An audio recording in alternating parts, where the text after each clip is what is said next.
Rajya Sabha deputy chairman వినగానే ఎంత powerful position అనిపిస్తుందో కదా. కాని ఆ కుర్చీ వెనక ఓ పెద్ద రహస్యముంది. అదేంటంటే ఆ కుర్చీ అస్సలు స్థిరమైనది కాదు. మరి ఆ అస్థిరతకు కారణమేంటి? అదే ఆర్టికల్ 90. దానిగురించే ఈరోజు మనం వివరంగా మాట్లాడుకుందాం. రామయ్య, రాజ్యసభలో డిప్యూటీ చైర్మన్ అనేవాడు కూడా మనసు వచ్చిందని కుర్చీపై కూర్చోను. చూసారా, ఈ ఒక్క మాట చాలు మొత్తం విషయం అర్థం కావడానికి. అంటే డిప్యూటీ చైర్మన్ పదవి అనేది పర్మనెంట్ కాదు, అది పూర్తిగా సభలోని సభ్యుల నమ్మకం మీద ఆధారపడి ఉంటుంది. సో ఈ ఒక్క వాక్యమే మన ఇవాల్టి విశ్లేషణకు బేస్ అన్నమాట. సరే, మరింతకీ ఏంటా రహస్యం? సింపుల్. పవర్కి, రెస్పాన్సిబిలిటీకి మధ్యనున్న బ్యాలెన్స్. ఒకవైపు డిప్యూటీ చైర్మన్కి విపరీతమైన అధికారం ఉంటుంది, కాని మరోవైపు వాళ్లను తీసేయడం కూడా చాలా సులువు. ఈ తేడానే ఆర్టికల్ 90కి అంత ప్రాముఖ్యతనిచ్చింది. ఒకవైపు చూస్తే వాళ్లు సభకు అధ్యక్షత వహిస్తారు, అది చాలా గౌరవప్రదమైన ప్రతిష్ఠాత్మకమైన పదవి. కాని మరోవైపు చూడండి, వాళ్లను ఆ సభే తొలగించవచ్చు. వాళ్లు జవాబుదారీగా ఉండాల్సింది కూడా ఆ సభకే. ఇక్కడ ఇంకో ముఖ్యమైన విషయమేంటంటే వాళ్లు ఉపరాష్ట్రపతి కాదు. అందుకే వాళ్లను తీసేయడానికి పెద్ద ప్రాసెస్ అక్కర్లేదు, కేవలం ఒక సింపుల్ మెజారిటీ చాలు. అయితే ఒక డిప్యూటీ చైర్మన్ను పదవి నుంచి తొలగించాలంటే ప్రాసెస్ ఏంటి? ఆర్టికల్ 90 దీని గురించి చాలా క్లియర్గా చెప్తుంది. అదేంటో ఇప్పుడు చూద్దాం. ఈ ప్రాసెస్లో మొత్తం 3 స్టెప్స్ ఉంటాయన్నమాట. ఫస్ట్, సభ్యులు వాళ్ల ఉద్దేశాన్ని ఒక నోటీస్గా ఇవ్వాలి. ఆ తర్వాత ఆ తీర్మానం మీద రాజ్యసభలో పెద్ద చర్చే జరుగుతుంది. ఇక అన్నిటికన్నా ముఖ్యమైన మూడో స్టెప్, ఎవరిమీదైతే ఆరోపణలు వచ్చాయో ఆ డిప్యూటీ చైర్మన్కి మాట్లాడే అవకాశం, తనను తాను డిఫెండ్ చేసుకునే పూర్తి హక్కు ఉంటుంది. ఇదే కదా అసలైన ప్రజాస్వామ్యమంటే.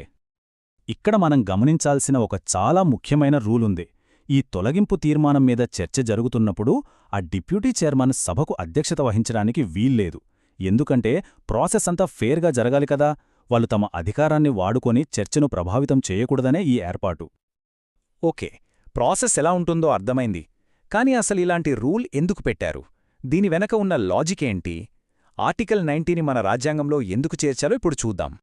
దీనికి కొన్ని బలమైన కారణాలున్నాయి. 1, డిప్యూటీ చైర్మన్ను ఎన్నుకునేది సభలోని సభ్యులే కదా, సో వాళ్లు జవాబుదారీగా ఉండాల్సింది కూడా ఆ సభకే. 2, ఎవరైనా సరే తమ అధికారాన్ని దుర్వినియోగం చేయకుండా, పక్షపాతంగా ప్రవర్తించకుండా ఇది అడ్డుకుంటుంది. ఎంపీలకు ఒక ఆయుధంలా పనిచేస్తుందన్నమాట. ఆ తొలగిస్తారేమో అనే భయం ఉంటేనే కదా వాళ్లు నిష్పక్షపాతంగా ఉంటారు. అంతేకాదు, ఉపరాష్ట్రపతిని తొలగించే ప్రాసెస్ చాలా కాంప్లికేటెడ్. దానితో పోలిస్తే ఇది చాలా సింపుల్. దీనివల్ల సభ తన కంట్రోల్ను కాపాడుకోగలుగుతుంది. సరే, ఇంత పవర్ఫుల్ ఆర్టికల్ను ఇప్పటిదాకా ఎప్పుడైనా మార్చారా, అమెండ్ చేశారా అని మనకు డౌట్ రావచ్చు. ఆశ్చర్యకరమైన విషయమేంటంటే లేదు, ఆర్టికల్ 90 ఇప్పటికీ ఒరిజినల్ టెక్స్టుతోనే ఉంది. దానికి ఎలాంటి మార్పులు చేయలేదు. దీన్ని బట్టే మనం అర్థం చేసుకోవచ్చు మన రాజ్యాంగ నిర్మాతలు పవర్కి, అకౌంటబిలిటీకి మధ్య ఎంత పర్ఫెక్ట్ బ్యాలెన్స్ క్రియేట్ చేశారో. సరే, ఈ ఆర్టికల్ అంతా బానే ఉంది, కానీ దీనివల్ల నిజ జీవితంలో ఎఫెక్ట్ ఏంటి? రాజకీయ నాయకుల మీద, అలాగే మనలాంటి సామాన్య ప్రజల మీద దీని ప్రభావం ఎలా ఉంటుంది? ముఖ్యంగా పార్లమెంట్ గౌరవాన్ని కాపాడటం కోసం వచ్చిన కొత్త చట్టాలు, శిక్షలను ఎంత కఠినతరం చేశాయో ఓసారి చూద్దాం.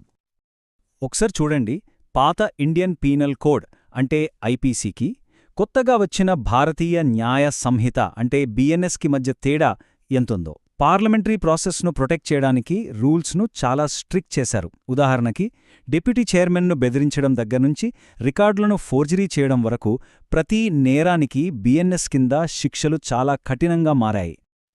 అసలు ఈ విషయం మనకెందుకు? ఒక కామన్ సిటిజన్కి దీంతో ఏం సంబంధం అని అనుకోవచ్చు. చాలా ఉంది. మనం న్యూస్లో చూస్తుంటాం కదా, ఫలానా లీడర్ సడన్గా రాజీనామా చేశారు అని. ఎందుకు?